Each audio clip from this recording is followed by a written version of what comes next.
સંગ કોનો છે એનું મહત્વ છે. સંગ શુદ્ધિ રાખો જીવનમાં. સજ્જનોનો સંગ કરો, સંતોનો સંગ કરો, મહાપુરુષોનો સંગ કરો. તમે ભગવાનને વહાલા બની જશો.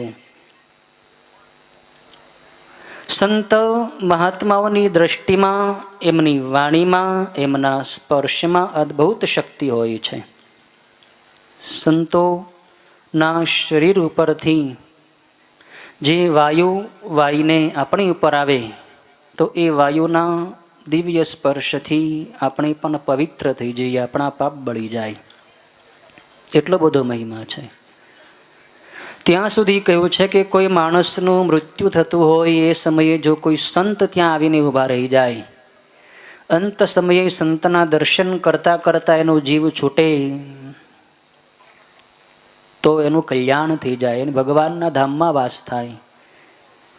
કોઈ માણસનું મૃત્યુ થઈ ગયું હોય અને એ માણસને કોઈ સ્મશાને લઈને જતા હોય, એ માણસના મડદા ઉપર કોઈ સંતની દ્રષ્ટિ પડી જાય તો એનો ઉદ્ધાર થઈ જાય.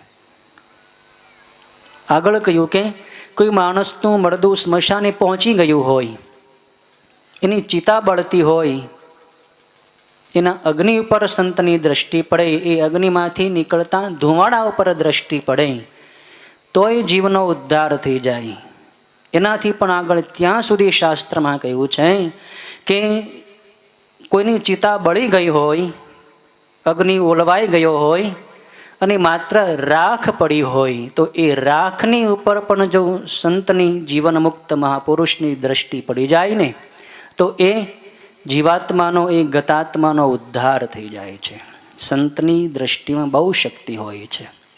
કેમ કે એની દ્રષ્ટિમાં જગત નથી હોતું, જગદીશ્વર હોય છે, ભગવાન હોય છે. સર્વમ શિવમયમ જગત, આવી દ્રષ્ટિ જેણે કેળવી લીધી હોય એવા સંતની દ્રષ્ટિની આ વાત છે.